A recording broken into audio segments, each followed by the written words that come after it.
না না, হারামের দলিলাকে দিব। শোনেন, শোনেন, চুপ করেন।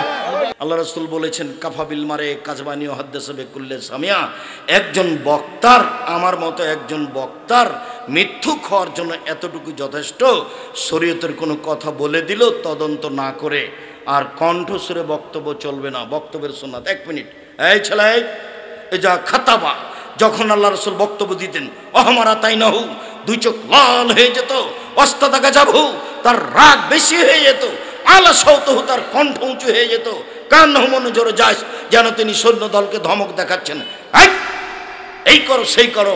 এটা ছিল বক্তব্যের গতি।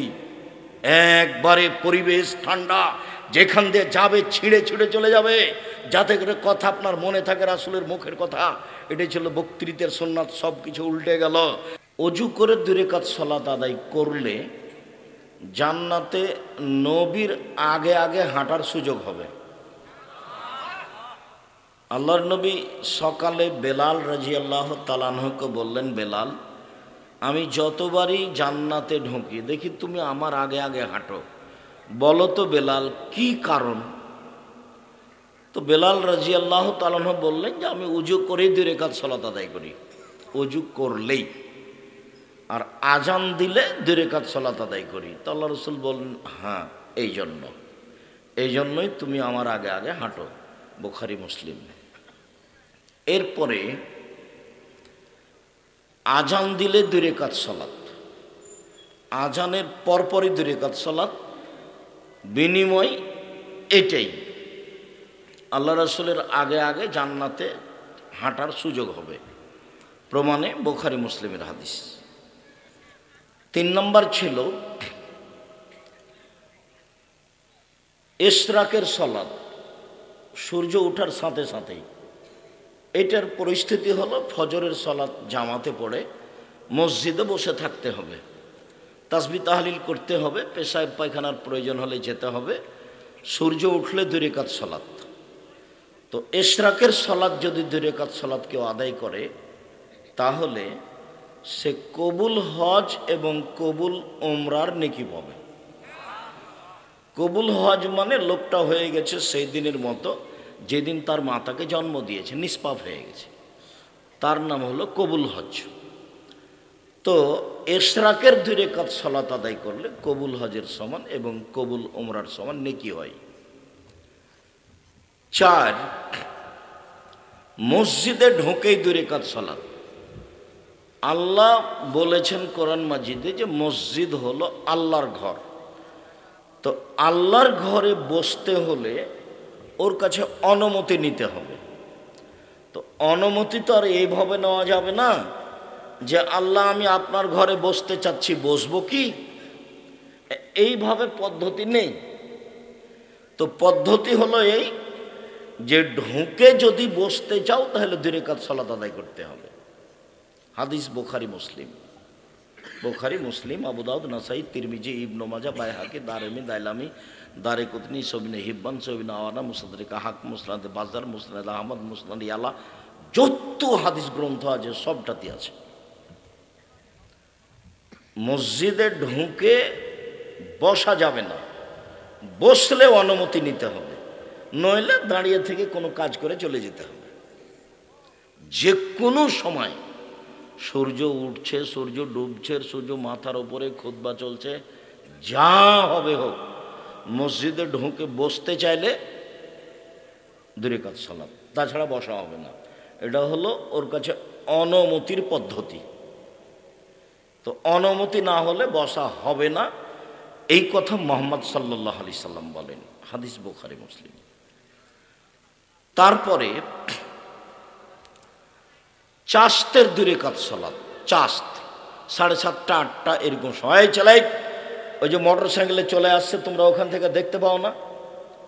ওখান থেকে একটু তাকে ধীরে বা স্টার্ট বন্ধ করে বা মোটর সাইকেল ঠেলে নিয়ে আসতে বলো শেষ পর্যন্ত।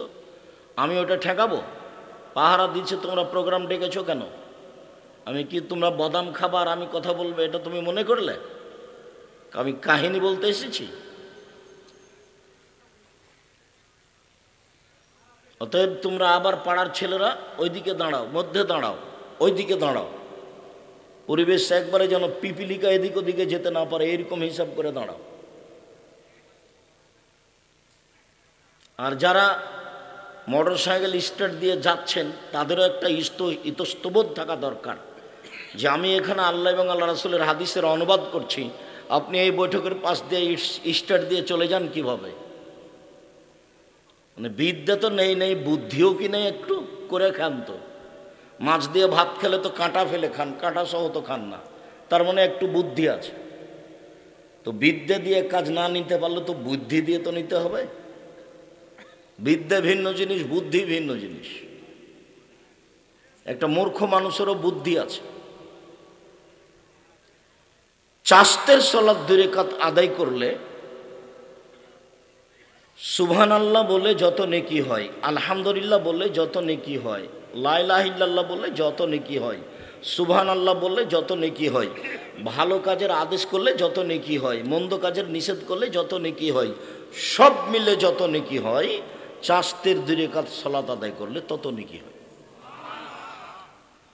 তারপরে ছিল আওয়াবিন, 10:30টা 11টার সময়, 10:30টা 11টার সময় এই সালাতের নাম হলো আওয়াবিন। মাগরিবের পরে যে 6 রাকাত পড়া হয় তার নাম আওয়াবিন। এটা মিথ্যা কথা, এটা নবীর উপরে অপবাদ। মাগরিবের পরে 6 রাকাত পড়ার প্রমাণে হাদিসটি জাল, মানুষের বানানো। মানুষের বানানো প্রায় 3 লক্ষ হাদিস আছে, আমার কাছে আছে 10,000, আর কোরআন মাজিদের গায়ে আছে 2টা। তাহলে 10,000 2টা হলো আমার কাছে। এইটা একটা দো খাতমিল কোরআন 30 বছর থেকে বলে আসছি। এমন কোনো মায়ের বেটা কিয়ামত পর্যন্ত জন্ম নেবে না যে প্রমাণ দিতে পারে যেটা নবীর বানানো দোয়া, মানুষের বানানো। যেমন একটু ছেলে একটু আগে কোরআন মাজিদ পড়ার পরে বললো সাদাকাল্লাহুল আজিম, এরকম কথা আল্লাহ নবী বলেননি। কোরআন তেলাওয়াতের পর আল্লাহ নবী বলেছেন সুবহানাকা ওয়া বিহামদিকা আশহাদু আল্লা ইলাহা ইল্লা আনতা আস্তাগফিরুকা ওয়া আতুবু ইলাইক। সাদাকাল্লাহুল আজিম প্রমাণ করা যাবে না কিয়ামত পর্যন্ত। ওগুলো কথা নয়, এটা রাসূলেরটা বলতে হবে, রাসূল যেটা বলেছেন সেটা। আর এ দেখেন দোয়াও খাতমিল কোরআন 1 পৃষ্ঠা, 30 বছর থেকে বলছি, 90 সাল থেকে, 34 বছর থেকে। তো আওয়াবিন সালাত যদি আদায় করে তো আল্লাহ রাসূল বলছেন চাস্তের সালাতে যত নেকি হয়েছে আওয়াবিনে তার চেয়ে ইসিম তাবজিদ দিলে অনেক অনেক অনেক বেশি নেকি হবে। তো চাস্তের সালাতের সময় কখন বললাম? 10:30টা 11টা এরকম। তাহলে সূর্য ওঠার পরে পরে উঠার সালাতের নাম হলো ইশরাক। 7টা 7:30টা 8টা এই সময়ের নাম হলো চাস্ত। আর 10:30টা 11টার সালাতের নাম হলো আওয়াবিন। 3টার যে কোনো একটা পড়লেই হবে। তবে ফজরের পরে সূর্য ওঠার পর পরই পড়া এটা খুব কঠিন। কেন? ফজরের সালাত আদায় করার পরে ওখানে বসে থাকতে হবে, তাসবিহ তাহলিল জিকির আজকারের সঙ্গে থাকতে হবে। যখন সূর্য উঠবে তখন 2 রাকাত পড়তে হবে। তখন হলো কবুল হজ কবুল উমরা। মানে এটা হালকা নয়, এটা একটু ভারী, মানুষই পারবে যেহেতু আল্লাহ রাসূল বলেছেন। তারপরেরটা ছিল সালাতুল হাজা। যে কোনো মানুষ বিপদগ্রস্ত হতে পারে, 2 রাকাত সালাত আদায় করে আল্লাহকে বলবে যে আল্লাহ আমি বিপদে পড়েছি, তুমি আমাকে বাঁচাও। তার নাম সালাতুল হাজা। তখন বলেছিলাম যে ইব্রাহিম আলাইহিস সালামের স্ত্রী সারা যখন স্বৈরাচারী শাসকের কাছে ঢুকলেন তখন স্বৈরাচারী শাসক হাত বাড়ালো তার গায়ে হাত দেওয়ার জন্য, বুখারী মুসলিমের হাদিস। তখন সারা বলছেন থামেন, আগে ওযু হবে, 2 রাকাত সালাত হবে, তারপরে কোনো কথা। সারা ওযু করলেন, 2 রাকাত সালাত আদায় করে বললেন আল্লাহ তুমি যদি বিশ্বাস করো যে আমি তোমাকে বিশ্বাস করি তুমি আল্লাহ, 1। 2 তুমি যদি বিশ্বাস করো যে আমি ইব্রাহিমকে নবী বলে মেনে নিয়েছি, আমি বলি না যে ইব্রাহিম আমার স্বামী, এটা আমি বলছি, আমি বলছি যে নবী ইব্রাহিম, ইব্রাহিম হলো নবী। 3 আমার জিন্দেগিতে আমি কোনোদিন জেনা করিনি, আমার লজ্জা স্থান আমি কোনোদিন আমার স্বামী ছাড়া কোনো পুরুষকে ব্যবহার করতে দিইনি, এই তিনটা কথা যদি আমার সত্য হয়ে থাকে, এক, আমি তোমাকে আল্লাহ বলে মেনে নিয়েছি, দুই, আমি ইব্রাহিমকে নবী বলে মেনে নিয়েছি, তিন, আমি জিন্দেগিতে কোনোদিন জেনায় লিপ্ত হইনি। এই কথা তিনটা যদি ঠিক হয়, তাহলে এই নির্জন ওজন আমার গায়ে হাত না লাগাতে পারে। কথা শেষই হয়নি, স্বৈরাচারী শাসক উল্টে পড়ে গেছে, অজ্ঞান হয়ে উল্টে পড়ে গেছে। বুখারী মুসলিমের হাদিস। বিপদে পড়ে প্রয়োজনে 2 রাকাত সালাত, তার প্রমাণই ছিল এইটা। আরেকটা ছিল জোরাইজ, ঘরে ইবাদত করতেন লম্বা সময় ধরে। একদিন মা এসেছেন, মা এসে ডাকছেন, তো জোরাইজ বলছেন আমি মায়ের ডাকে সাড়া দিব না আমি সালাত আদায় করবো, একটু দেরি হয়ে গেছে। তখন জোরাইজের মা বদদুয়া করেছে, আল্লাহ, একটা বদকার জেনাকারিনী মহিলার সাথে তার দুর্ঘটনা ছাড়া যেন তার মরণ না হয়। মা এরকম একটা কঠিন বদদুয়া করে চলে গেলেন। বুখারী মুসলিমের হাদিস। ইতিমধ্যে একজন পতিতালয়ের মহিলা উপস্থিত, তার সাথে জেনার কথা বলল, তো জোরাইজ না করলেন। তো মহিলা এক রাখালের কাছে গেল, রাখালকে জোর করে ধরে জেনা করলে একটি সন্তান জন্ম নিল। তখন মহিলা বলল যে এই সন্তানটা জোরাইজের। গ্রামের লোক একবারে আসলো ভেঙে চুরে, তারপর তার গির্জাঘর ভেঙে একবারে ধুলা করে দিল, তাকে গির্জাঘর থেকে বের করে রাস্তায় নামিয়ে দিল, অকথ্য ভাষায় গালি দিল। তখন জোরাইজ বললেন, জোরাইজ 2 রাকাত সালাত আদায় করলেন। 2 রাকাত সালাত আদায় করে দুধের বাচ্চাকে গিয়ে বলছেন, পতিতালয়ের মহিলার কোলে যে দুধের বাচ্চা আছে, ওকে গিয়ে বলছেন, এই তোমার আব্বাকে বলো তো দেখি। তখন ওই দুধের বাচ্চা বলছে, আমার আব্বা হচ্ছে রাখাল, গরু রাখাল। হাদিস বুখারী মুসলিম। তো জোরাইজ 2 রাকাত সালাত আদায় করে এই বিপদ থেকে বাঁচতে চাইলেন। তার নাম হচ্ছে সালাতুল হাজা। যে কোনো প্রয়োজনে, যে কোনো সমস্যায়, ছোট হোক আর বড় হোক, 2 রাকাত সালাত আদায় করে সালাম ফিরে হাত তুলে দোয়া করেন, বা 2 রাকাত সালাত আদায় করে আল্লাহকে কিছু বলেন, আল্লাহ দিবেন, উনি দেওয়ার জন্য প্রতীক্ষমান আছেন। তার নাম সালাতুল হাজা। তারপরে ছিল সালাতুল ইস্তেখারা। কোনো কাজের সিদ্ধান্ত নিলে 2 রাকাত সালাত আদায় করে সালাম ফেরার পরে বলতে হবে দোয়াটা, আল্লাহুম্মা আস্তাগফিরুকা বিইলমিকা ওয়াস্তাগফিরুকা বিকুদরাতিকা। ওই দোয়াটা লম্বা করে বলে আপনি উঠে যাবেন, বা সালাম ফেরার পূর্বে বলতে পারেন। সালাম ফেরার পরের কথাটা এসেছে, তার নাম হলো সালাতুল ইস্তেখারা, সিদ্ধান্ত চাওয়ার সালাত।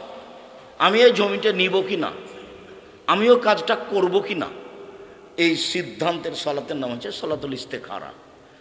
তারপরে একটা সালাতের কথা ছিল সালাতুত তাসবিহ। সালাতুত তাসবির হাদিস আমরা সঠিকভাবে প্রমাণ করতে পারিনি, জাল জৈব দ্বারা প্রমাণিত, যার কারণে আমরা বলেছি সালাতুল হাজা না, সালাতুত তাসবিহ এটা পড়তে হবে না, প্রমাণ করা যায় না। বাকি সবগুলো বলেছিলাম। এই হলো আজকের সংক্ষিপ্ত বিগত বছরের বক্তব্যের সারমর্ম।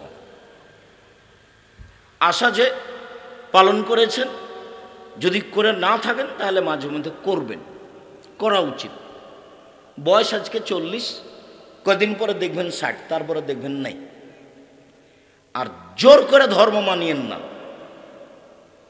আপনি বিশ্বাস করেন এলাকা মাঝহাবি মানুষ হোক, হানাফি মানুষ হোক, আর আহলে হাদিস মানুষ হোক, আমার জীবনে আমি কোনোদিন কাউকে তুচ্ছ করেও কথা বলিনি, আমি কোনোদিন মাঝহাব দল হিসাব করেও কথা বলিনি। মাঝহাব নিয়ে আমি আমার এই 34 বছরে একটা বাক্য বলিনি। 34 বছরে মাঝহাব নিয়ে আমি একটা বাক্য বলিনি, 100 বক্তব্য নেটে আছে, আর 1500 বক্তব্য আছে পৃষ্টিভিতে, জাকির নাইট পৃষ্টিভিতে। কোনো জায়গাতে একটা বাক্য পাবেন না যেটা আমি মাঝহাব নিয়ে কথা বলছি। অনেকে আমাকে ধুয়ে ছেড়ে দিচ্ছে, ও যদি আরও কিছু বলে তা আমি তার নামটা মুখে নেব না। এটা হলো আমার নীতি, এটা হলো আমার অভ্যাস। কেউ যদি খুব গালি দিয়ে দিয়ে থেমে গেছে, তখন আমি আবার তাকে পাল্টা রিং দিয়ে বলেছি, ভাইজান আপনার কি টাকা শেষ হয়ে গেছে? তা মনে করলাম যে টাকাও শেষ হয়ে যেতে পারে, আবার আমি রিং দিয়ে বলছি যদি কিছু গালি বাকি থাকে তো দিয়ে নেন। আমি কারো জীবনে কোনোদিন গালির প্রতিবাদ করতে হবে এটা আমার প্রয়োজন মনে করিনি। সে যে যাই বলুক, তাকে হিসাব করতে হবে, তাকে নিয়ে ভাবতে হবে, তার ব্যাপারে দুটো কথা বলতে হবে, এরকম আমি 1 সেকেন্ড ভাবিনি জীবনে। আর 1 মিনিটের জন্য কোথাও আমাকে নত হওয়া লাগেনি, আলহামদুলিল্লাহ। আর যা বলবো সেটুকু কোরআন এবং সহিহ হাদিস দিয়ে সাজানো আছে, 19-20 নয়। তবে আমি মানুষ। আজকের প্রথম অংশ হলো এই। দ্বিতীয় অংশ, এই ছেলে, ওই যে যারা হাঁটছে তোমরা কি করছো, তাদেরকে বসার জন্য বলো।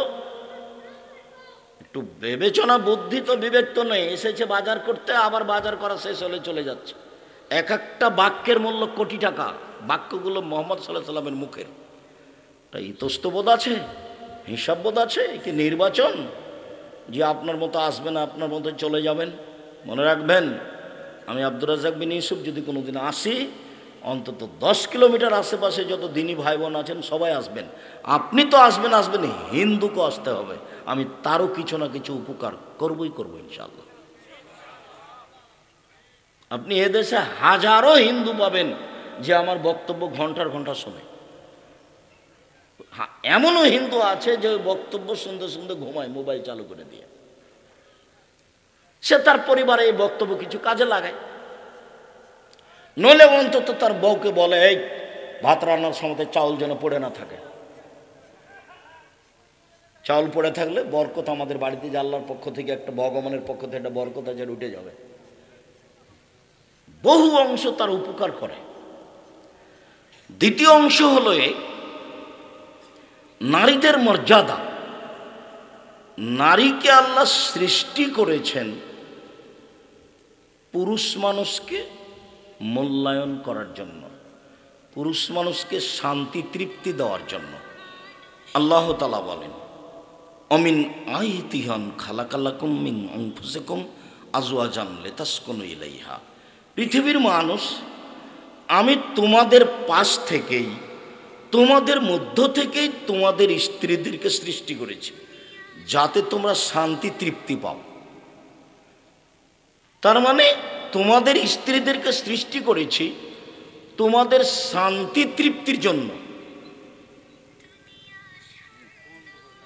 বন্ধ করতে হবে, নাহলে তোমরা একটু সহযোগিতা করো, মোবাইলটা বন্ধ করে দাও। আমি নারী জাতিকে সৃষ্টি করেছি তার স্বামীকে শান্তি তৃপ্তি দেওয়ার জন্য। শান্তি তৃপ্তি দিতে হলে রাসূলের এই কথাটা বাস্তবায়ন করতে হবে।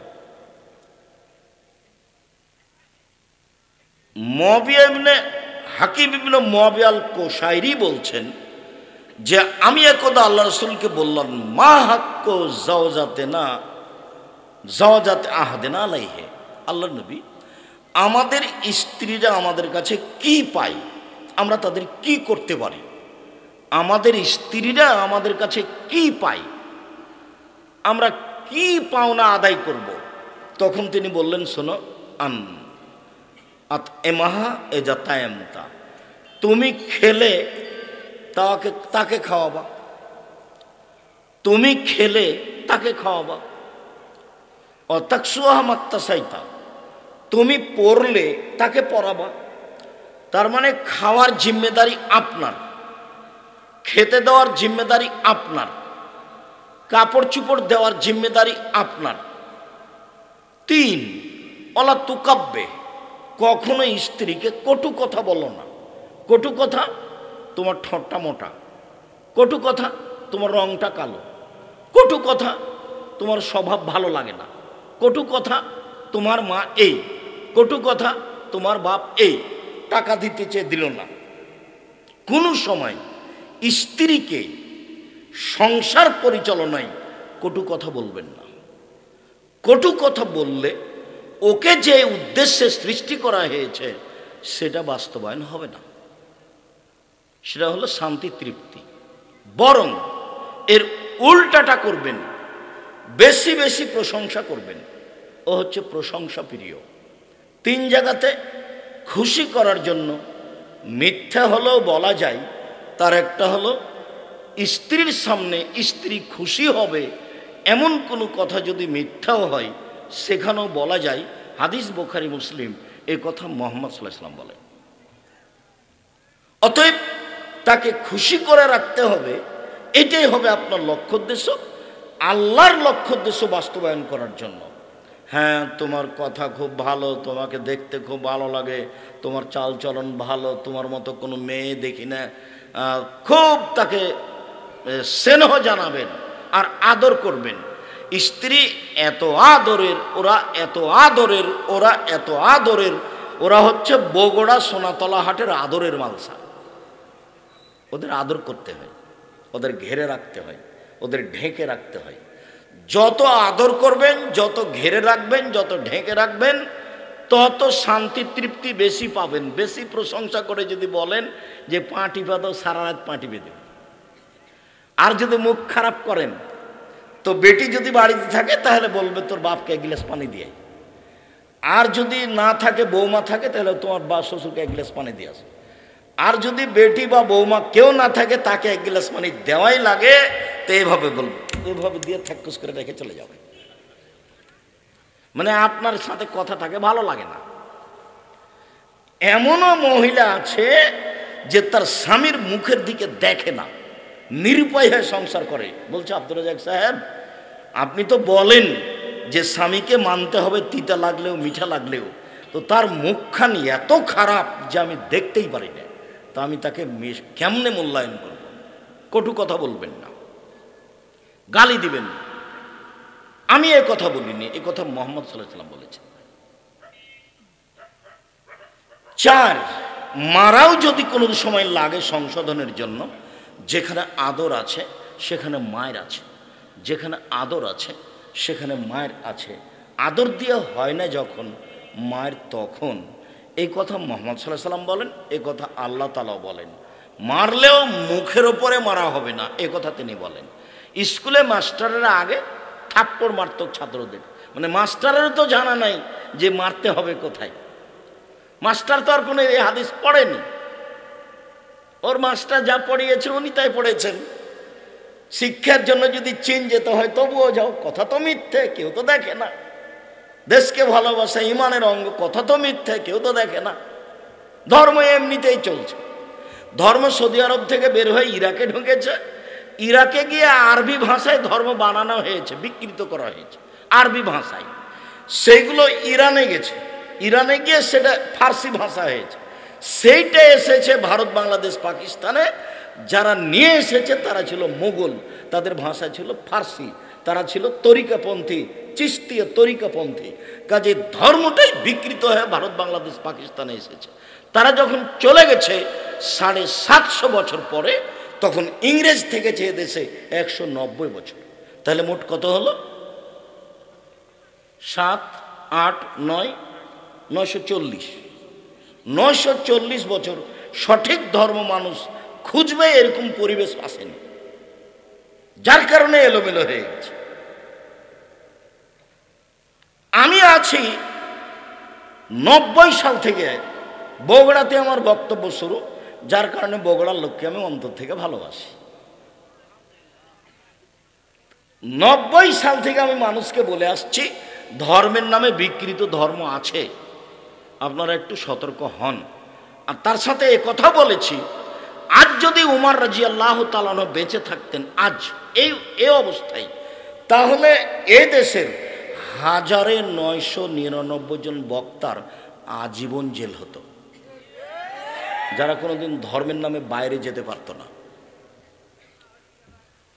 একবারে কাঁটার মাপে যদি প্রমাণ না হয় তাহলে জেল হবে, যেটা মুখ দিয়ে বলেছে।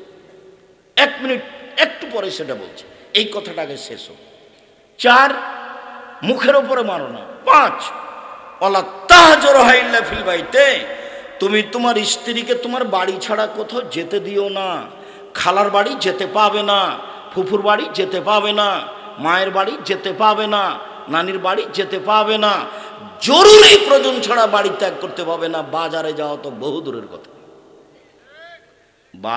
বাজার করতে যাওয়া ভ্যানিটি ব্যাগ তো বহু দূরের কথা। তো কাপুরুষের স্ত্রী করে, যার শরীরে রক্ত বলে কোনো জিনিস নাই, সবটুকুই পুজ, তাকে একটুকু খারাপ লাগে না। সারা দিন যদি বউ ধাক্কা খায় মানুষের সাথে, রিক্সাওয়ালার সাথে, তার গায়ে একটু কেমন লাগে না? তারপরে শরীরে কোনো রক্ত নেই, পুজ কাজ করে না। আমরা যদি কোনোদিন রিক্সায় উঠি আর একটু যদি আমাদের বইয়ের শরীরে একটু যদি খালি রিক্সার কোনো একশো রিক্সাওয়ালা লেগে যায়, ইন্না লিল্লাহি ওয়া ইন্না ইলাইহি রাজিউন, অজ্ঞান হয়ে যাও। আরে সারা দিন ধাক্কা খাচ্ছে বাজারে গিয়ে, তার শরীরে একটুকু 19-20 মনে হয় না, একেবারে কাপুরুষ। বউ মাঠে থাক আর ঘাটে থাক, তার কিছু আসে যায় না। এই যে সেই জোহর থেকে বাজার করছে, আপনার মেয়েটা যেখানে বাজার করছে ক্লাস 10-এ পড়ে, ক্লাস 10-এ পড়ে, 8-এ যেদিন উঠেছে সেদিন সে যুবতী হয়েছে, হায়েজ হয়েছে। বিবাহ হলে তার 3টে ছেলে হতো, কোন শরমে সে এখানে বাজারে দাঁড়িয়ে আছে? ওকে হিন্দুর মেয়ে, আপনি আমাকে বললেই হবে?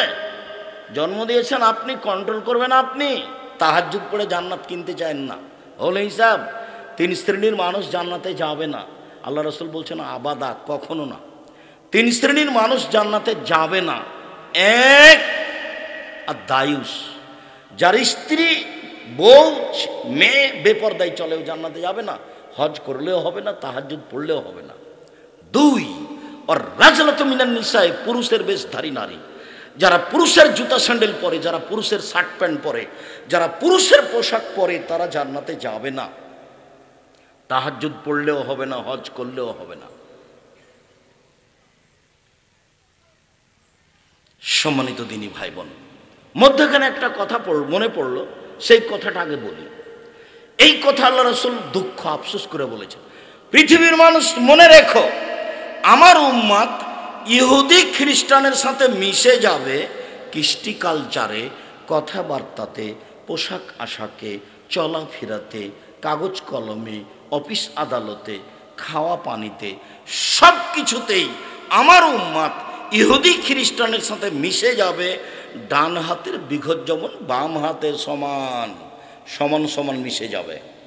আমার উম্মাত তাদের সাথে মিশে যাবে ডান পায়ের জুতা যেমন বাম পায়ের সমান, এভাবে মিশে যাবে, মানে খারাপে মিশে যাবে। এরপরে আবার বলছেন নামতে, ভাষাগত নামতে নামতে নামতে এমন নিচে নামলেন, পৃথিবীর মানুষ শুনে রেখো, ইহুদি খ্রিস্টান যদি মায়ের সাথে জেনা করে থাকে, তো আমার উম্মাত তাদের সাথে মিলতে গিয়ে মায়ের সাথে জেনা করবে। আমি যদি বুঝাতে না পারি আমি অক্ষম। বলেন আপনার মেয়ের সামনের দিক চোল ছোট কেন? বলেন, এটা ইহুদি খ্রিস্টানদের মেয়েদের নীতি। বলেন আপনার মেয়ের নখ বড় কেন? নখে নেইল পালিশ আছে। ইহুদি খ্রিস্টানদের পতিতালয়ের মেয়েদের বৈশিষ্ট্য হচ্ছে নখ বড় রাখা, নখে নেইল পালিশ রাখা। ইহুদি খ্রিস্টানদের পতিতালয়ের মেয়েদের বৈশিষ্ট্য হচ্ছে নখ বড় রাখা, নখে নেইল পালিশ দেওয়া। আপনার মেয়ের বড় কেন? আপনি বাপ নন? আপনি তো বাপ, সবাই তো বলছে আপনি বাপ। যদি চ আমি বলেছি আপনি তার সৎ বাপ, আমি এ কথা বলেছি। আমি আপনাকে সরাসরি বাপ বলতে কষ্ট পাই, যার কারণে আমি একটু এড়িয়ে বলেছি। আপনি বাপ সত্যই, এটাই ঠিক, কিন্তু আমি বলতে কষ্ট পাই, এর জন্য আপনাকে আমি বলেছি আপনি সৎ বাপ, এ কথা আমি বলেছি। যদি আপনি বাপ এখনই দাবি করেন, তাহলে যেটা একটু পরে বলেছি সেটা এখনই বলতে চেয়েছিলাম একটু পরে। সেটা হলো এই, মানে আলা সালাসা বানাতিন, কেউ যদি 3টে মেয়ের লালন পালন করে, 3টে মেয়ের লালন পালন কি?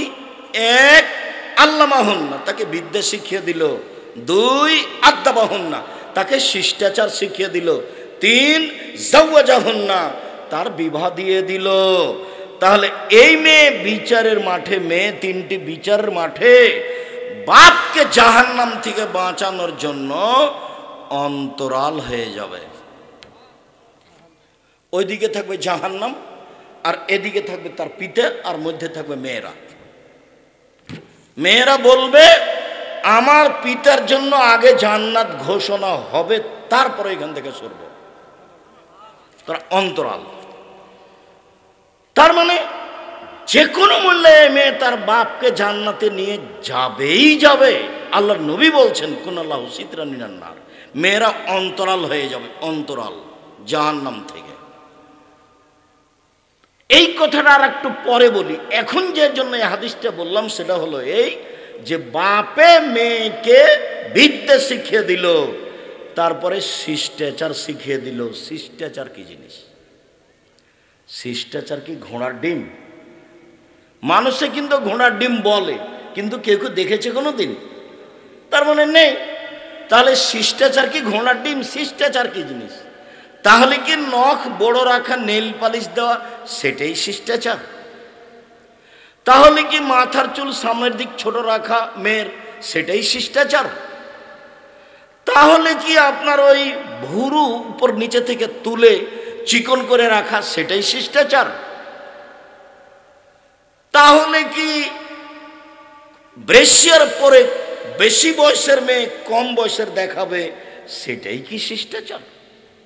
শিষ্টাচার কি জিনিস? তাহলে কি এখানে এসে দোকানে হাট বাজার করতে হবে, সেটাই শিষ্টাচার? শিষ্টাচার কি জিনিস? তাহলে কি ভ্যানিটি ব্যাগ হাতে করে সকালে চলে যেতে হবে বগড়া বাজারে, সন্ধ্যায় আসতে হবে কুকুর সিরিয়ালের মতো, সেটাই কি শিষ্টাচার? শিষ্টাচার কি জিনিস? বুঝেও বুঝে না ওরা, অন্তর আছে বুঝে না, দেখেও দেখে না ওরা, চক্ষু আছে দেখে না, শোনেও শোনে না ওরা, কান আছে শোনে না। উলায়েকা কাল আনাম, তারা পশু প্রাণীর মতো, তারা গরু ছাগলের মতো, তারা কুকুর সিরিয়ালের মতো, বালহুম বাজাল, বরং তার চেয়ে খারাপ। আপনাকে যদি আমি কুকুর সিলকের চেয়ে খারাপ প্রমাণ করতে না পারি, আমি আব্দুর রাজ্জাক বিন ইউসুফ বগুড়াতে বক্তব্য চালু করেছি, বগুড়ায় বন্ধ করলাম, জিন্দেগিতে আর কোনোদিন বক্তব্য দেব না। আপনি আসেন, আপনার পরিবারকে আপনি রাসূলের শিষ্টাচার গড়ে তুলেছেন, সেটা দেখান আপনি কিভাবে। শিষ্টাচার কাকে বলে সেটাই তো আপনার জানা নাই। শিষ্টাচার কি জিনিস সেটা আপনার স্ত্রী জানে না, আপনিও জানেন না শিষ্টাচার কি জিনিস। শিষ্টাচার, আম্মু ডান হাতে গিলাস ধরো, পানি খেতে হবে ডান হাতে, আম্মু বাম হাতে শয়তান খায়। আপনার স্ত্রী বাচ্চাকে যখন দুধ খাওয়াবে তখন বিসমিল্লাহ বলবে। জিজ্ঞাসা করে দেখেন, আপনার 5টা ছেলে বড় হয়েছে, জীবনে কোনোদিন বিসমিল্লাহ বলেনি দুধ খাওয়ার সময়? বলে দেখেন, একদিনও বলেনি, অথচ এই দুধ শয়তান খেয়েছে, নিশ্চিত খেয়েছে, অবধারিত খেয়েছে। আল্লাহর নবী বলেছেন খেয়েছে, অত খেয়েছে, এটাই চূড়ান্ত, খাবেই খাবে। যেই মা দুধ খাওয়ানোর সময় বা বিসমিল্লাহ বলবে না, সেই দুধ শয়তান খাবেই খাবে। হাদিস তো বুখারী মুসলিম। শিষ্টাচার কি জিনিস? জামাটা পরালে ডান হাতটা আগে ঢোকাতে হবে, তার নাম শিষ্টাচার। পায়জামাটা পরালে ডান পা আগে পরাতে হবে, তার নাম শিষ্টাচার। খোলার সময় বাম পায়েটা আগে খুলতে হবে, তার নাম শিষ্টাচার। জুতাটা ডান পায়েটা আগে পরাতে হবে, তার নাম শিষ্টাচার। ডান কাতে শুবে বাচ্চাকে সবসময় ডান কাতে শোবে, তার নাম শিষ্টাচার।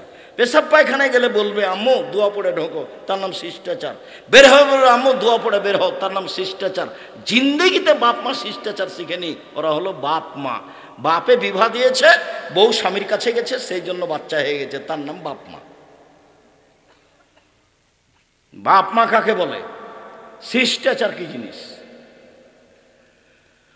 সব নবীর শিষ্টাচার 10টা, সব নবীর শিষ্টাচার 5টা, সব নবীর শিষ্টাচার 10টা, সব নবীর খাসলাত, অভ্যাস, স্বভাব 10টা। এক, মুখ ছোট করা, মুখ ব্লেড দিয়ে কাটা যাবে না, এটা নিষেধ, এটা শিষ্টাচার। 2, দাড়ি বড় করা, চেঁচে ফেলা কাবিরা গুনহা, ছোট করাও কাবিরা গুনহা। চেঁচে ফেললে ওর উপরে অভিশাপ হবে। কেন? এখন মহিলা হতে চাই, দাড়ি নাই কার? মহিলার। তো চেঁচে ফেললেও মহিলা হতে চাই, সেই জন্য তার উপরে অভিশাপ হবে। সাথে সাথে তার চোখের পাওয়ার কমে যাবে, তার স্ত্রী মিলন ক্ষমতা কমে যাবে। 3, মেশক করতে হবে, সব নবীর খাসলাত, অভ্যাস। 4, কাজুল আসফার, নখ কেটে ফেলতে হবে পুরুষ নারী সবার। 5, নাথু লেবেতে বগলে লুম উঠিয়ে ফেলতে হবে, নারী পুরুষ একই হুকুম। ব্লেড ব্যবহার করা হবে না নখ বগলের নিচের লুম উঠানোর জন্য। হালাকুল আনাত, নিচের লুম পরিষ্কার করতে হবে, ঊর্ধ্বে টাইম 40 দিন। শিষ্টাচার, সব নবীর শিষ্টাচার, সব নবীর খাসলাত, সব নবীর অভ্যাস, এটাই অভ্যাস। পেশাব পায়খানার পরে পানি দিয়ে পবিত্রতা অর্জন করতে হবে সব নবীর অভ্যাস, সব নবীর খাসলাত, সব নবীর বৈশিষ্ট্য। আগে ঢেল টিস্যু পেপার তারপরে পানি, এ কথা নয়। আগে ঢেল টিস্যু পেপার পরে পানি, এ কথা নয়। আল্লাহ নবী পেশাব পায়খানার পরে পানি দিয়ে পবিত্রতা অর্জন করে মাটি দিয়ে হাত মেজে নিতেন। যদি পানি না থাকে তখন ঢেল টিস্যু পেপার, না থাকলে, এটাই হলো বিধান। আবার ঢেল টিস্যু পেপার নিয়ে 40 কদম, এটা তো প্রশ্নই আসে না। আবার পায়ের উপরে পা উঠা, এটা তো প্রশ্নই আসে না। এটা তো সভ্যতা নয়। আবার খক খক করে কাশা, যদি তাই হয়, এটাই যদি ধর্ম হয়, তো ও যে 40 কদম হাঁটে তা তার বউ হাঁটে না কেন? যদি এটা ধর্মই হয়, তো ও যে 40 কদম হাঁটে আর পায়ের উপরে পা উঠায়, তার বউ উঠায় না কেন? যদি এটাই ধর্ম হয়, তাহলে ও যে খক খক করে কাশে, তার বউ খক খক করে কাশে না কেন?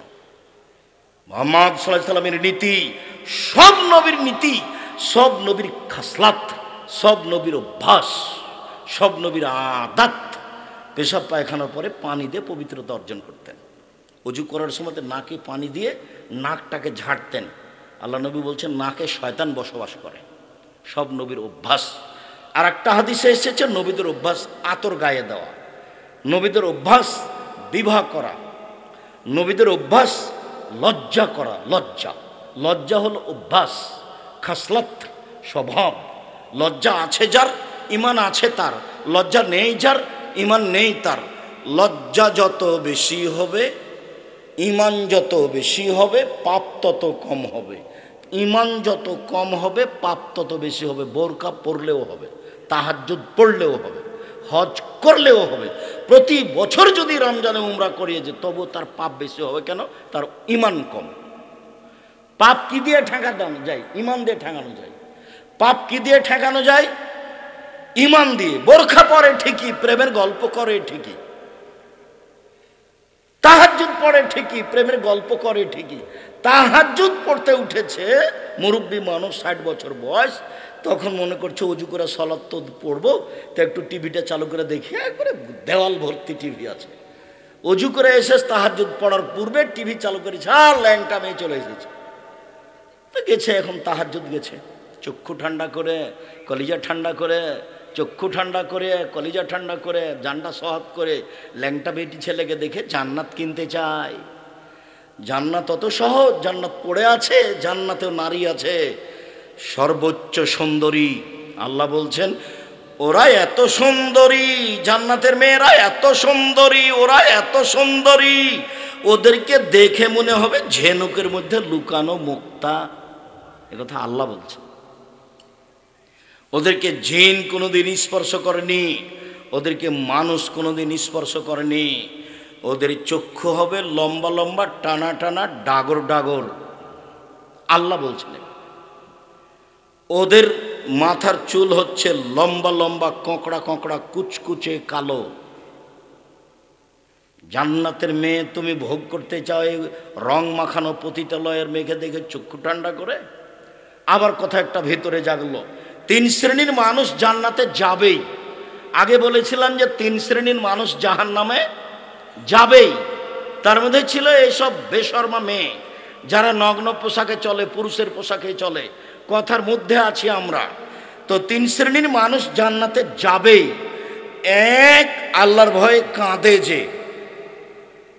কথার মধ্যে আবার কথা বাড়লো, আল্লাহর ভয়ে কাঁদে যে। আল্লাহ রাসূল বলছেন গাভীর বান থেকে দুধ চাপ দিয়ে বের করে ভিতরে ঢোকানো যায় না যেমন, আল্লাহর ভয়ে কাঁদে যে সে জাহান্নামে যাবে না তেমন। কথা কি বুঝাতে পেরেছি? আপনারা কি কথা বুঝেছেন? যারা আল্লাহর ভয়ে কাঁদে ওদের জাহান্নামে যাওয়া কেমন অসম্ভব? গাভীর বান থেকে চাপ দিয়ে দুধ বের করে ভিতরে ঢোকানো যেমন অসম্ভব। এই কথা মুহাম্মদ সাল্লাল্লাহু আলাইহি ওয়াসাল্লাম বলেন। আমার এখানে কোনো ব্যক্তিগত কথা নয়। 2, আল্লাহ রাস্তায় পাহারা দেয় যে। 3, বেগানা নারীকে দেখে চক্ষু নিচু করে যে, অপর নারীকে দেখে চক্ষু নিচু করে যে, ও জান্নাতে যাবেই। বলেন তো এবার আপনার টিভির কি হবে? ওই মেয়েটা যে খবর পড়ছে ওর মুখের উপরে যে চোখ রেখে আপনি খবর শুনছেন, তাহলে এইটা কি তাকওয়া হলো? যদি কোনো সময় খবর শুনতেই হয় তাহলে এভাবে বসতে হবে, এভাবে সে খবর শুনতে হবে। তাকওয়া ভিন্ন জিনিস, বয়স শেষ, এগুলো করে কোনো লাভ নাই। এইসব কেচ্ছা কাহিনীর নামে বক্তব্য শুনে এভাবে অযথা ধর্মের নামে অধর্ম পালন করে লাভ নেই। বল হিসাব রাসূলের নিয়ম নীতি আজও পড়ে আছে। আমি বলি না যে আমি আব্দুর রাজ্জাক বিন ইউসুফ আমার বইটা পড়েন, এই কথা আমি বলিনি। আমি বলছি আপনি যদি সঠিকটা দেখতে চান তাহলে বুখারী মুসলিমেরটা দেখেন, তাহলে অন্তত নিজেই বাঁচলেন। নইলে আপনি রিয়াজুস সালিহিন বইটা পড়েন, হাদিস, সেটা আপনি নিজেই বাঁচলেন। কিন্তু আপনি যদি অন্যদিকে যান তাহলে আপনি বেকায়দাই পড়ে যাবেন, সত্য মিথ্যা আপনি আঁচ করতে পারবেন না। একটু পরে আপনাকে দেখাচ্ছি। 3 শ্রেণীর মানুষ জান্নাতে যাবেই। 1, আল্লাহর ভয়ে কাঁদে যে। 2, আল্লাহর রাস্তায় পাহারা দেয় যে। 3, অপর বেগানা নারীকে দেখে চক্ষু নিচু করে যে, সে জান্নাতে যাবেই। আল্লাহ নবী দুঃখ করে আফসোস করে বলেছেন, পৃথিবীর মানুষ মনে রেখো, আমার উম্মত ইহুদি খ্রিস্টানদের সাথে মিশে যাবে। এমনভাবে ডান হাতের বিঘত যেমন বাম হাতের সমান, ডান পায়ের জুতা যেমন বাম পায়ের সমান, কৃষ্টি কালচারে, পোশাক আশাকে, চলা ফিরাতে, কাগজ কলমে, গাড়ি ছাকড়াতে, সব কিছুতেই তাদের সাথে মিলে যাবে। মিলতে মিলতেই এমনভাবে মিলবে, ওরা যদি মায়ের সাথে জেনা করে, আমার উম্মত মায়ের সাথে জেনা করবে। বলো তো ছেলে, তোমার মাথার চুল এই দিক থেকে নিচে চাঁচা আছে, উপরে কেন বড়? এটা কি? এটা তুমি কি দেখাতে চাচ্ছ? তোমার গায়ে একটা গেঞ্জি আছে, এই পিছনের দিকে 10 লেখা আছে, 10। এই গেঞ্জিটা তুমি কেন নিয়েছ? তোমার পিছনে যারা সলাত আদায় করে তার সলাতই হয় না, তোমার 10 দেখতে দেখতে শেষ। তোমার মা তরকারি রাখার জন্য একটা বাটি কিনেছে, সেটা হলো রুই মাছ। তোমার মা স্বাদ করে গেছে বগুড়া শহরে, ঠেল মানে না, বগুড়া শহর ছোট, সুন্দর, অনেক কিছু আছে, শুধু ভিড় ধরে আছে। সেখানে তোমার মা গেছে, একটা আয়না কিনে নিয়ে এসেছে, সেটা হলো কাতল মাছ। শিষ্টাচার কি জিনিস? শিষ্টাচার কাকে বলে শোনো। তোমার মা প্লেট কিনেছে কিছু, সেটা হলো চিংড়ি মাছ। বলো তো শিষ্টাচার কাকে বলে? তোমার বাপ একটা তোমার ছোট বোনের পেশাব পায়খানার জন্য পট কিনেছে, সেটা হলো ঘোড়া পট। আমাদের বাড়িতে তো এই পটটা 3 মিনিট থাকতে পারে না, 3 মিনিট। হয় সেটা ফেরত দিব, না হয় ভেঙে ফেলবো, না হয় পুঁতে দিব, না হয় মাথাটা কেটে দেবো। তোমার বাড়িতে বছর বছর আছে। তোমাকে আর তোমার মাকে আর তোমার বাপকে যদি আমি আব্দুর রাজ্জাক বিন ইউসুফ অশিক্ষিত প্রমাণ করতে না পারি, জাতির সামনে বক্তব্য দেব না। এটা বগুড়া, রংপুর, দিনাজপুর, লালমিহাট, নীলভবানী, কুড়িগ্রাম, পঞ্চগড়, ঠাকুরগাঁ, গাইবান্ধা, জয়পুরহাট, এইসব ডিস্ট্রিক্টে 3টে জিনিস খারাপ আছে খুব বেশি অন্য জেলার চেয়ে। অন্য জেলাতে আছে তবে কম। 1, এরা বোনকে জমি দেয় না। 2, যৌতুক নেই। 3, বাড়ি ভালো করে ঘেরে না। সব জায়গায় যদি ফাঁকা হয় তো আপনি ঢুকবেন কোনখান দিয়ে? এটা তো দরজা লাগবে। যৌতুক নিয়েছেন কেন? তখন তো আমি বলেছি বাপ বেটা ভিক্ষা করে খাও। বাপ বেটা ভিক্ষা যদি কেউ না দেয়, এসব এলাকায় লক্ষ্মীকলার আশেপাশে বগুড়ার ট্রেন স্টেশনে চলে যাবা, বাপ বেটা ভিক্ষা করে খাবা। ভিক্ষা করা টাকা দিয়ে চাউল কিনে ভাত খেয়ে বাদাত কবুল হবে, যৌতুকের টাকা দিয়ে চাউল কিনে ভাত খেয়ে বাদাত কবুল হবে না। এই যে বললাম, কোনো মায়ের বেটা ফতোয়া এভাবে ধরতে পারবে না। জাতির যদি রাস্তাঘাট করে না দিতে পারি, জাতির যদি স্কুল কলেজ করে দিতে না পারি, জাতিকে চূড়ান্ত সঠিক ধর্ম দিতে পারবো ইনশাআল্লাহ। ধর্মের ব্যাপারে জাতিকে ফাঁকি দিয়ে পরকাল হারাতে রাজি নয়। আগামীকাল সন্ধ্যা হতে হতে খাটলা, চৌকি, বক্স, টাকা পয়সা আর সাইকেল, মোটরসাইকেল সব ফেরত দিতে হবে। 24 ঘন্টার মধ্যে ফেরত দিতে হবে। আমি বলেছি, তোমার বাপকে যদি আমি কুকুর সিরিয়ালের চেয়ে খারাপ প্রমাণ করতে না পারি, আমি বক্তব্য দিব না। তোমার দাদা মারা 10 বছর হলো, তোমার দাদা 15 শতক জমি রেখে গেছে। তোমার বাপ নিবে 10 শতক, তোমার ফুফু নিবে 5 শতক। তোমার বাপ নিবে সকালে আর তোমার ফুফু নিবে বিকেলে। এইটা প্রমাণ করো দেখি আগে। একসাথেই নিবে। তোমার বাপকে বলে দিও আগামীকালকে গিয়ে বা রাতে বলে দিও, আব্বা ভাগ্য নিয়ে এসেছি, আব্বা ভাগ্য ছেড়ে আসেনি, ভাগ্য আমার কাছে আছে। ভাগ্যে যদি জমিদারি থাকে জমিদারি করেই খাবো, ভাগ্যে যদি ভিক্ষা করা থাকে ভিক্ষা করেই খাবো। ফুফুর জমি খেয়ে বাঁচতে রাজি নই, ফুফুর জমি খেয়ে বাঁচতে রাজি নই। তোমার বাপ যেন আগামীকাল সন্ধ্যা হতে তো জমি ভাগ করে দেয়। আর যদি তুমি আমাকে বলো তাহলে আমি আমার বাপকে মাটি দিয়ে আগে জমি ভাগ করেছি, তারপরে খেয়েছি। যদি আমি টুকটাক জমি চিনি, আমার ছোট ভাই চিনেই না, আজও চিনে না। ও বরিশালে থাকে, বরিশাল মডেল কলেজের শিক্ষক, ওই পাতায় পড়ি না, কিন্তু নীতিগতভাবে ভাগ করায় ভাগ করে দিয়েছি। 4, ধনী মানুষ সিট দিয়ে বাড়ি ঘেরো, নইলে চটছালা দিয়ে ঘেরেন, একটা দরজা রাখেন, বাহির দরজা, সেখানে আপনি গরিব মানুষ কিছু নেই, একটা পর্দা ঝুলছে। আল্লাহ নবী বলছেন আপনার স্ত্রী ঘুমানোর সময়তে বিসমিল্লাহ বলে একটু খড়কুটা এখানে রেখে দেবে নিচে, সকাল পর্যন্ত এই ফাঁকা দরজা দিয়ে শয়তান প্রবেশ করতে পারবে না। বুখারী মুসলিমের হাদিস। শিষ্টাচার কাকে বলে? শিষ্টাচার কি জিনিস? 1, বেটিকে বিদ্যে শিখিয়ে দিল, 2, বেটিকে শিষ্টাচার শিখালো, 3, মেয়ের বিবাহ দিয়ে দিল। তখন মেয়ে 3টি বাপের জন্য অন্তরাল হলো, তখন মেয়ে 3টি বাপের জন্য অন্তরাল হলো। বাপে মেয়েকে কি শিখালো? যেদিন 5 পাস করেছে তারপর থেকে 3 জন শিক্ষক, মেয়েকে ডাক্তার বানাতে হবে। 8-এর পরে 4 জন শিক্ষক, তারপরে ম্যাট্রিক পাস করার পরে ইন্টার পাস করলে বিশ্ববিদ্যালয়ে ভর্তি হতে হবে। জয়টা সাবজেক্ট তয়টা শিক্ষক, তারপরে মেয়ে ডাক্তার হয়ে আর একজনের সাথে চলে গেল। আবার না হয় মেয়ে পড়ছে লন্ডনে আর বাপে চিল্লা দিতে গেছে আমেরিকা, বাপ ওখানে তাসবি টিপছে, মেয়ে এখানে প্রেমের তাসবি টিপছে। 3 শ্রেণীর মানুষ জান্নাতে যাবে না। 1, নিয়মিত বিড়ি তামাক জর্দা সিগারেট গুল নেশাদার দ্রব্য খায় পান করে, তারা জান্নাতে যাবে না। 2, যারা পুরুষের পোশাক পরে মহিলা হয়ে, তারা জান্নাতে যাবে না। একবারে হজ করেছে, মাথায় টুপি আছে, মেয়ে পাশে হাঁটছে, মেয়ে স্কিন পায়জামা পরে আছে, তো ইহুদি খ্রিস্টানের পোশাক। আমি তো দেশের বহু দেশ ঘুরে ফিরে দেখছি যে সব ওখান থেকে এসেছে। বিমানবন্দরে যখন নামে তখন একটু একটু লজ্জা করে ওই মেয়েটাই, যে মেয়েটা ওখানে উলঙ্গ হয়েছিল।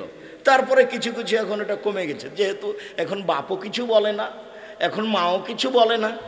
মা বলছে তুই আরো ল্যাংটা কাপড় খুলে দে, তুই এভাবে কাপড় পরে আছিস কেন? ওর মা ওটা মা নয়।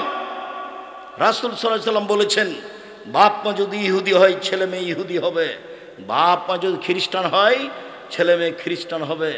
জন্ম নিয়েছে মুসলমান হিসেবে, কিন্তু বাপ মা তাকে ইহুদি করেছে, বাপ মা তাকে খ্রিস্টান করেছে, বাপ মা তাকে আগুন পূজক করেছে। এই মেয়ে খারাপ নয়, মা খারাপ। এই ছেলে, এই মেয়ে খারাপ নয়, বাপ খারাপ।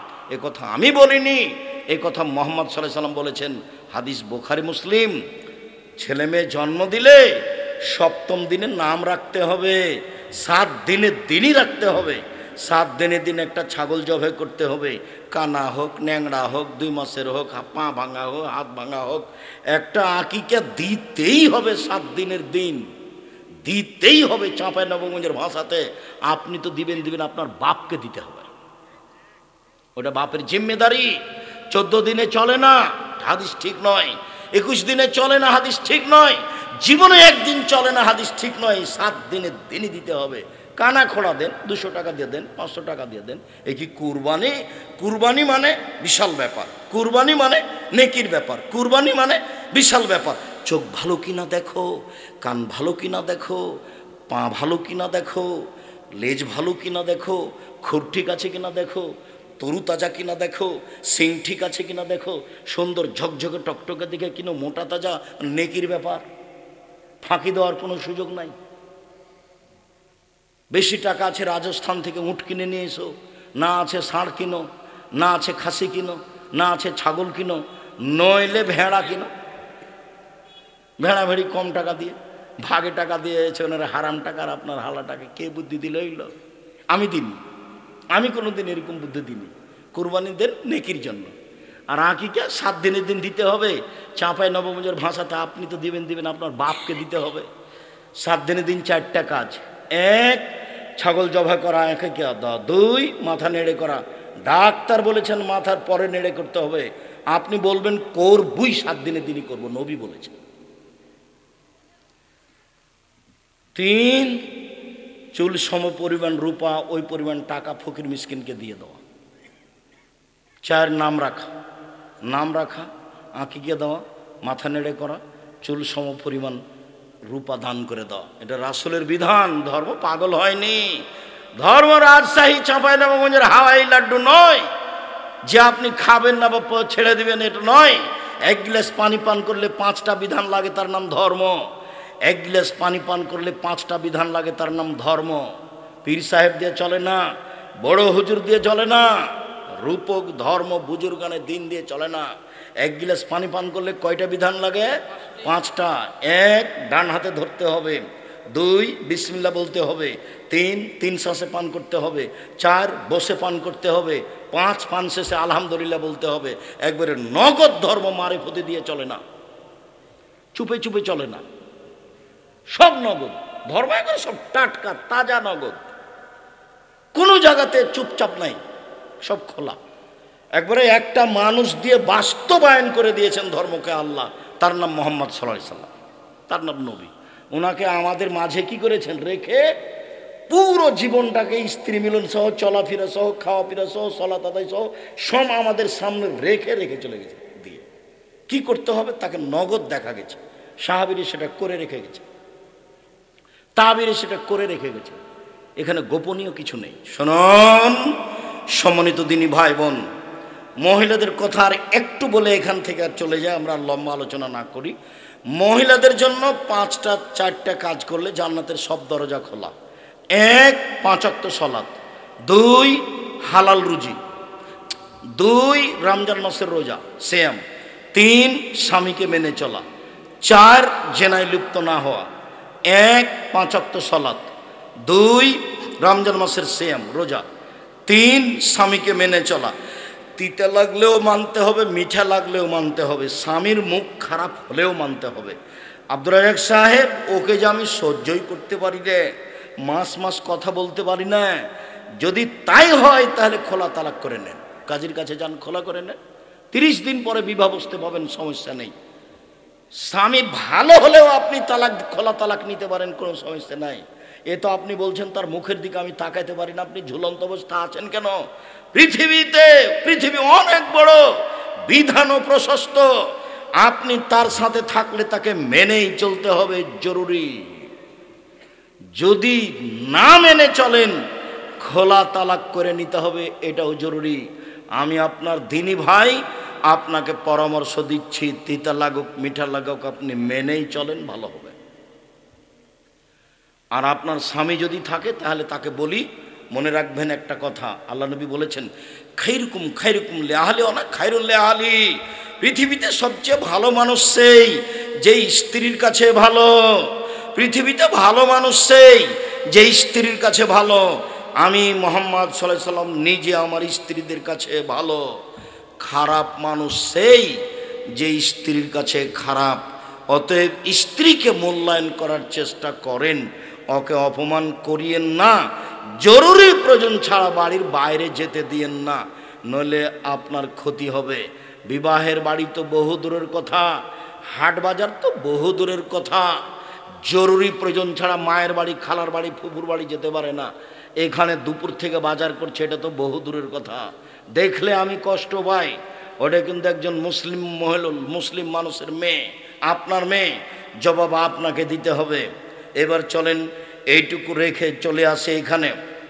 সম্মানিত দিনী ভাই বোন, আমার হাতের দিকে দেখেন, অল্প কয়েক মিনিট এক কোরআন মাজিদের আয়াত বুঝাই, এক খেয়ালে চেয়ে থাকবেন, 19 বিষয় না যায়। বৈঠকের দিনই বোন, এই মেয়ে কথা বলছো কেন?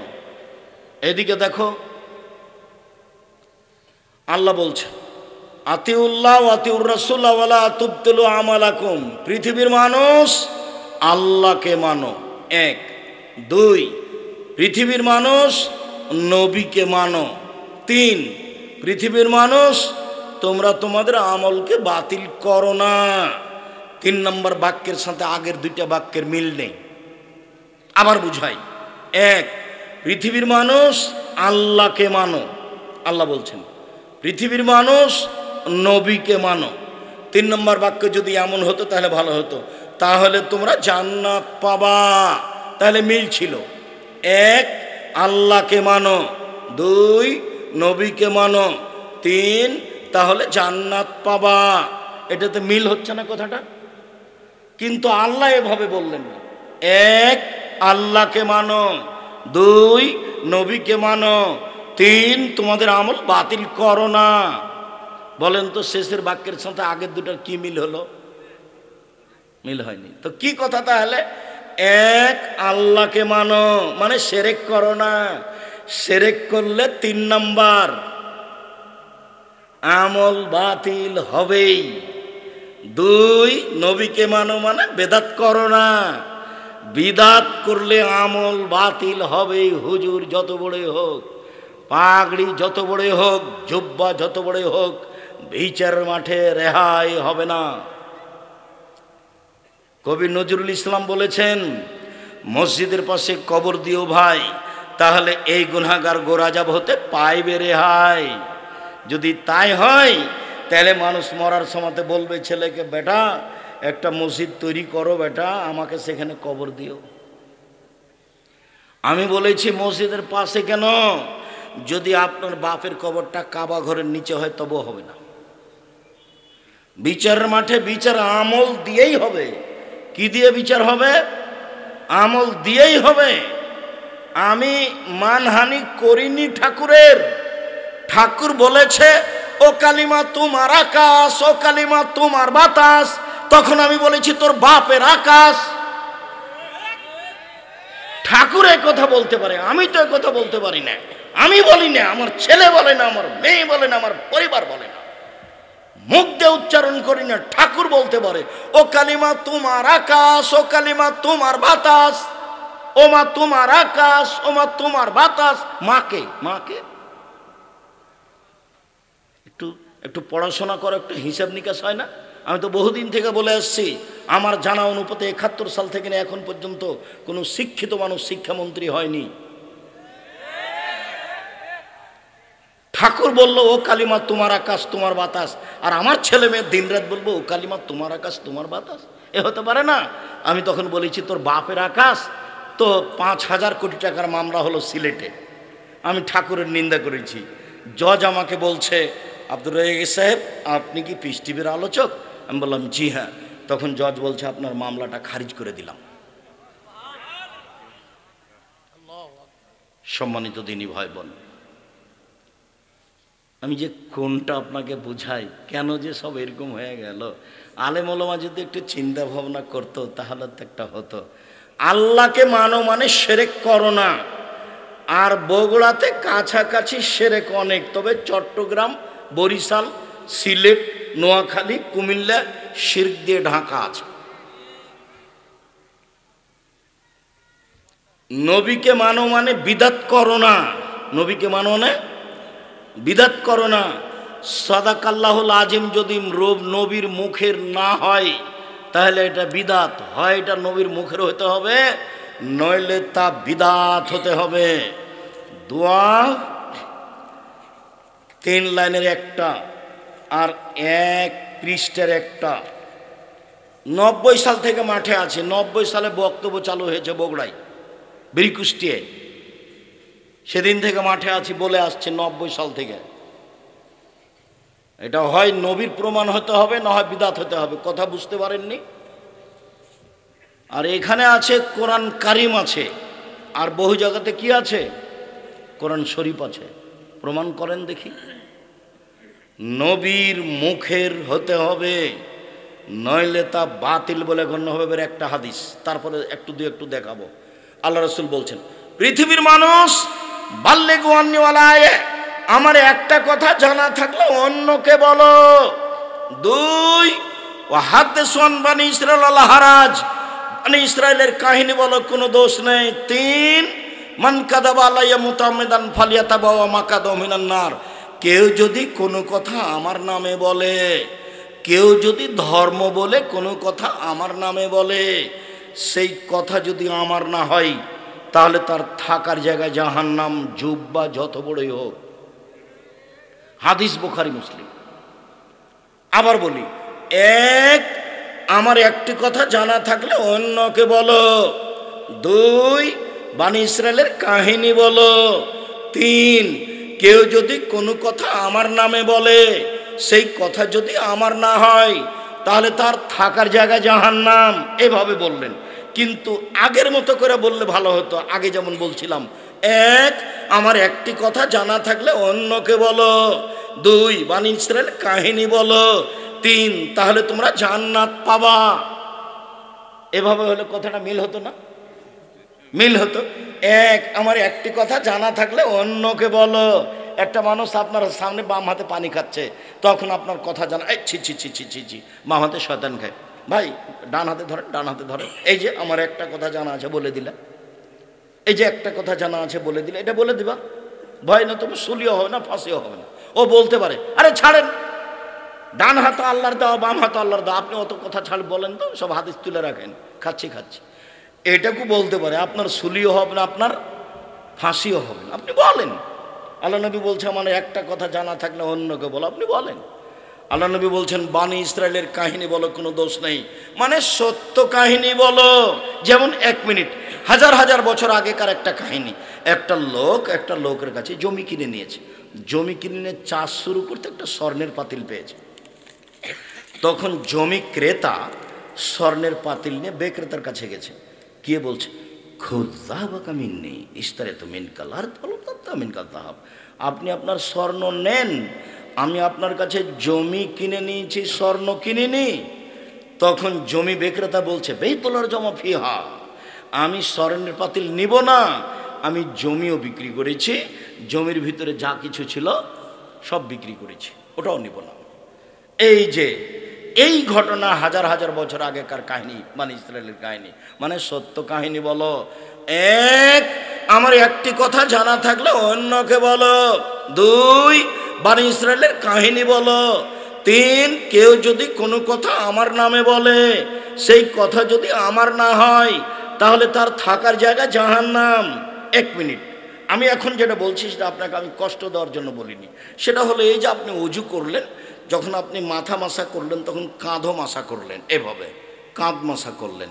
তো হাদিসে এসেছে মাথা মাসা আর কান মাসা, একবারে এমনভাবে স্পষ্ট হয়ে এসেছে যে 2 আঙ্গুল কানের ভিতরে ঢুকিয়ে দিতে হবে, এই দুটা ভিতরে আর এই দুটা বাহিরে, ইবহাম বৃদ্ধাঙ্গুল, ওইভাবে হাদিসে এসেছে। পাখান ধুলে কনিষ্ঠ আঙ্গুল দিয়ে এই আঙ্গুলগুলো একবারে ভালো করে একবারে পরিষ্কার করে দিতে হবে, এটা হাদিসে এসেছে। তো যদি এটাও থাকে বলেন, আর যদি এইটা আপনি বললেন না থাকে তাহলে আপনার কি হবে? এই কথাটা আপনাকে আমি মনে রাখার জন্য বলছি। এইটা দিয়ে নয় সব জায়গাতেই, এইটা দিয়ে নয় সব জায়গাতেই। এখানে তো আপনাকে আমি কোরআন মাজিদের ঘটনা দেখালাম, আমি একটা আপনাকে কাহিনী দেখাই। বইটার নাম মুকসিদুল মুমিনিন, সবাই জানেন। ওখানে একটা হেডলাইন আছে, অবিবাহিত ছেলে মেয়ের পড়া নিষেধ। তো কি রে, এ হেডলাইন যে দেখে সেই পড়ে, যে দেখে সেই পড়ে। আমিও পড়েছি, তো আমি যখন পড়েছি তখন আমি বিবাহ করেছি। তো এখন লেখা আছে, ওখানে অনেক কথা আছে, লেখা আছে, ভরা পেটে স্ত্রী মিলন হলে ছেলে ভ্যাংচা হয়, সফরের পূর্বে স্ত্রী মিলন হলে ছেলে টেরা হয়, চন্দ্র সূর্য গ্রহণের সময় স্ত্রী মিলন হলে ছেলে কানা হয়। এইভাবে কথাগুলি উল্লেখ করা আছে। আল্লাহর কসম, শুরু থেকে নিয়ে শেষ পর্যন্ত একটা বাক্য সত্য নয়, বরং সরাসরি কোরআনের উল্টা। কোরআনে আল্লাহ বলছেন, নিসাউকুম হারসুল্লাকুম ফাতু হারসাকুম, পৃথিবীর মানুষ তোমাদের স্ত্রী তোমাদের জমি, পৃথিবীর মানুষ তোমাদের স্ত্রী তোমাদের জমি, তোমাদের ক্ষেত, তোমরা তোমাদের খেতে আসো তোমাদের ইচ্ছে মতো, সকালেই কি, বিকালেই কি, দুপুরেই কি, ভরা পেটেই কি, সফরের পূর্বেই কি, চন্দ্রগ্রহণ লাগলেই কি আর না লাগলেই কি, এ কথা আল্লাহ বলেন। আর এটা মানুষে বলে, অথচ পুরো আলোচনাটা শিরিক, পুরো আলোচনাটা শিরিক।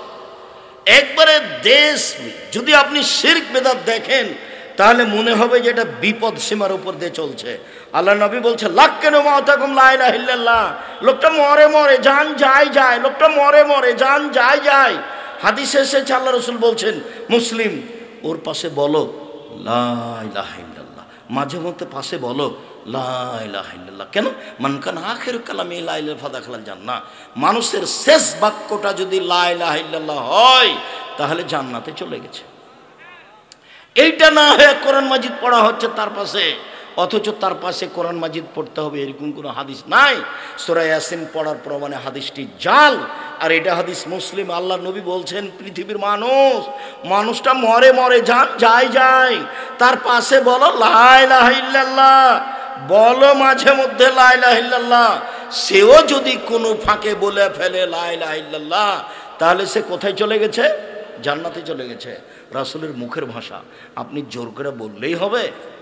ধর্ম কি পাগল হয়ে গেছে? ধর্ম একজনের কথা দিয়ে চলে, যার নাম মুহাম্মদ সাল্লাল্লাহু আলাইহি সাল্লাম।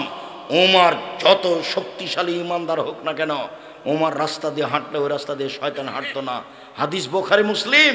ওমর রাদিয়াল্লাহু তাআলা যদি কোনো কথা বলেন, সেই কথা যদি নবীর না হয় তাহলে তা বাতিল বলে গণ্য হবে। ওমর যত শক্তিশালী ইমানদার হোক না কেন। পীর সাহেব তো বহু দূরের কথা, বুজুর্গানে দিন তো বহু দূরের কথা। আজকের আলোচনা নিয়ে আমি আর কিছু বললাম না, আপনারা কষ্ট পাবেন, আমি আপনাদের কষ্ট দিতে রাজি নই।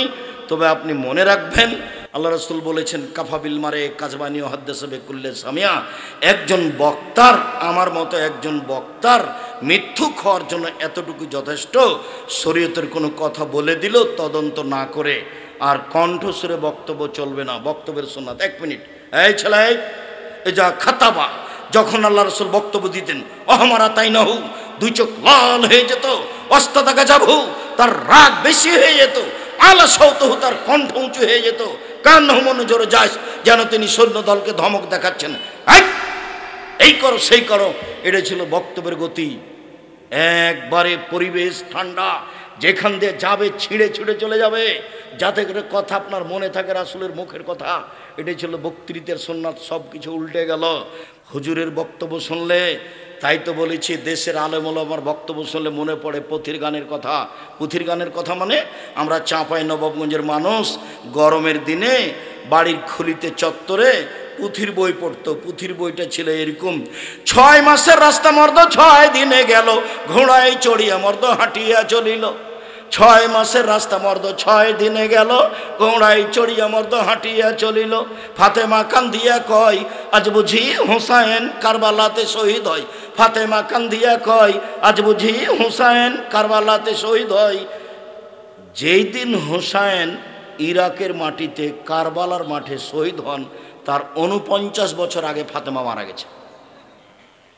কতদিন আগে? 49 বছর আগে। তাহলে আজকে এটা ধর্ম হতে পারে কি করে? 1 মিনিট, শেষে চলে এসেছে। এটা বগুড়াতে একটা জায়গা আছে নগর মাদ্রাসা। নগর মাদ্রাসাতে একজন বক্তব্য দিচ্ছে, এভাবে বলছে, আব্দুল কাদের জিলানীর বাড়িতে তখন ওর জন্ম হয়নি, একজন ভিক্ষুক এসেছে ভিক্ষা করতে, তার মা ভিক্ষা নিয়ে যে দিয়েছে। তখন ওই ভিক্ষুক তার মাকে দেখে আকৃষ্ট হয়েছে। তখন আব্দুল কাদের জিলানী মায়ের পেট থেকে এটা খারাপ মনে করে ও বাঘের আকৃতিতে বের হয়ে ফকিরকে হত্যা করেছে। তো এখন যদি জনগণ কেউ লাভ দিয়ে উঠে বলতো, জি জনাব আপনার কথা বুঝেছি, আব্দুল কাদের জিলানী রাহিমাহুল্লাহ মায়ের পেট থেকে বাঘের আকৃতিতে বের হলেন, ফকিরকে হত্যা করলেন, এখন মায়ের পেটে গেলেন কিভাবে? এটা হলে হতো। এটা ধর্ম? আব্দুল কাদের জিলানী রাহিমাহুল্লাহ যাচ্ছেন আকাশে। কোথায় যাচ্ছেন আপনি? আল্লাহর বিচার ভুল হয়ে গেছে, সেজন্য ঠিক করতে যাচ্ছে। কথা শেষ করলাম। সম্মানিত দিনী ভাই বোন, বিষয় ভিত্তিক বক্তব্য দিতে হবে আমাদেরকে। আজকের বিষয় খাওয়া ও পান করার নিয়ম। 2টা হাদিস অনুবাদ করব, 20টা হাদিস অনুবাদ 2টা আয়াত অনুবাদ করব, 20টা হাদিস অনুবাদ করব। তখন আপনারা বুঝতে পারবেন যে আল্লাহর নবী এইভাবে খেতেন, এভাবে বসতেন।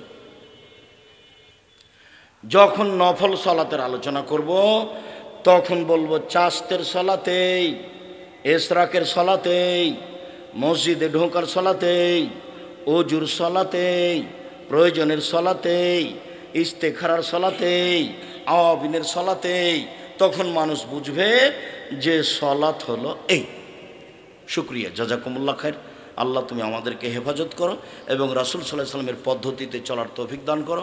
ও আমার দিনী ভাই বোনেরা, বই পুস্তক আছে, আব্দুল্লাহর বই আছে, ওই যে আব্দুল্লাহর ফিলিস্তিনের উপরে ইতিহাস ব্যতিক্রম বই সেটা আছে, আব্দুল্লাহর মিন্নাতুল বারি আছে, আর আমাদের বইগুলি আছে। আজকে যে আলোচনা করছিলাম সেটা আছে উপদেশ বই। আর সলাতের বইটা তো আছে, সলাতের বইয়ে 35টা হাদিস দেওয়া আছে হাত তুলে দোয়া করার। ভাইজান আমি আর আগে ওটাকে মাথায় দিলে হতো, এখন ছেড়ে দিয়েছি, আর ওরকম পরিবেশ হবে না ভাইজান। আবার দেখবো, আবার হবে ইনশাল্লাহ, আবার দেখবো ইনশাল্লাহ। ভাইজান ওই একটা পরিবেশ একরকম থাকে না তো, আমার মাথা তো ওটা ছিল না, যে আমি মনে করছি যে আপনারা বিরক্ত হয়ে গেলেন মনে হয়।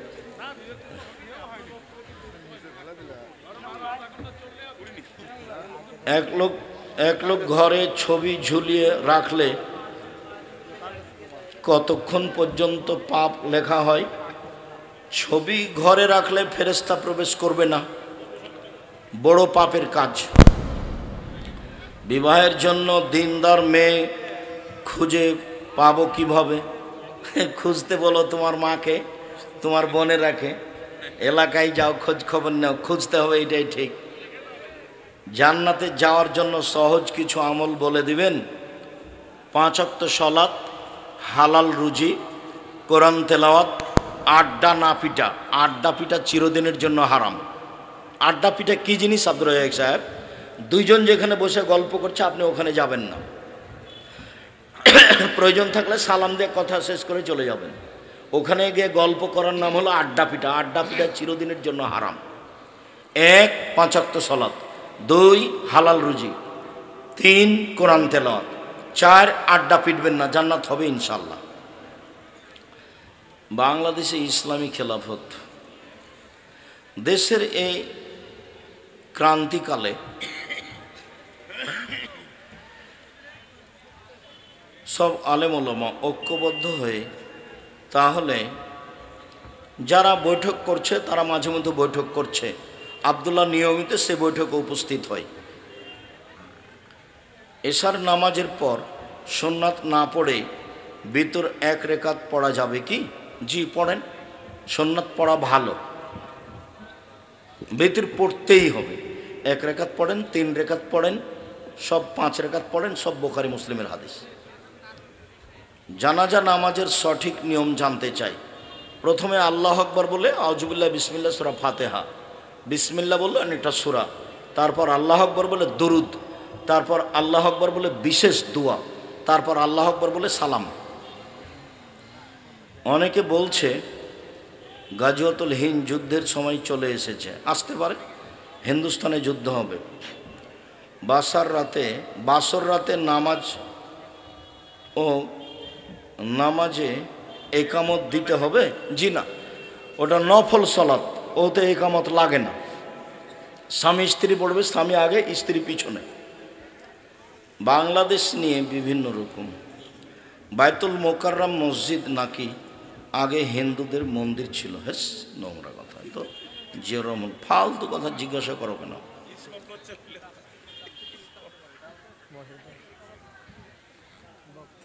1500 বছর পরে হলো ফেরাউন ডুবে গেছে। 15 বছর পরে হলো আপনাদের নেত্রীকে 45 মিনিটে দেশ ছাড়তে হয়েছে। তাহলে ইসকন বলে কোনো কথা নাই। জুলুম করবে যারা, তাদের ধ্বংস অনিবার্য হবেই। জুলুম করে 5 মিনিট বেঁচে থাকার চেষ্টা করিও না। নরম হও, 2 দিন বাঁচতে এসে কবে চলে যাব, নরম হয়ে চলে যায়, ফল ভালো হবে। মনে হচ্ছিল যে দেশের সব কিছু আওয়ামী লীগ, তবু 45 মিনিট, তবুও 45 মিনিট। দেখে হিসাব করা উচিত, দেখে হিসাব করা উচিত মানুষের। মহিলা বক্তার ওয়াজ শোনা যাবে কি? যে না হারাম। এলাকায় যেন ঢুকতে না পারে এই মহিলা, একবারে কঠোর হাতে দমন করতে হবে। শয়তান ধর্মের নাম ধোঁকাবাজি করে বেড়াচ্ছে। আমি আল্লাহর জন্য আপনাকে ভালোবাসি, আমি নিজেকে পরিবর্তন করার জন্য আপনার মাদ্রাসাতে ভর্তি হতে চাই। 1 জানুয়ারি ভর্তির তারিখ, ডিসেম্বরের 1 তারিখ থেকে ফরম বিতরণ হয়। ফরম বিতরণ চলছে। জামিয়া সালাফিয়া দেশের সবচেয়ে বড় প্রতিষ্ঠান, 300 জন শিক্ষক শিক্ষিকা, 5000 ছেলে মেয়ে, 519 জন এতিম অসহায়, প্রতি মাসে বেতন লাগে 32 লক্ষ। রাজশাহীর প্রতিষ্ঠান 40 বিঘা জমির ওপরে, রূপগঞ্জ নারায়ণগঞ্জ ঢাকা প্রায় 100 বিঘা জমির ওপরে, দিনাজপুর প্রায় 20 বিঘা জমির ওপরে। দেশের আয়তনে সবচেয়ে বড় প্রতিষ্ঠান জামিয়া সালাফিয়া। শিক্ষক গুণে, শিক্ষক মানে সবচেয়ে ভালো মানের শিক্ষক জামিয়া সালাফিয়া। যারা আছেন দেশের বড় বড় শিক্ষক, ইন্ডিয়ান বড় বড় শিক্ষক এবং মদিনা বিশ্ববিদ্যালয় থেকে নিয়মিত শিক্ষকতা করতে আসেন টিচার। জানুয়ারি থেকে থাকবেন একজন লম্বা টাইম ধরে, আর কয়েকদিন আগে 4 জন চলে গেলেন।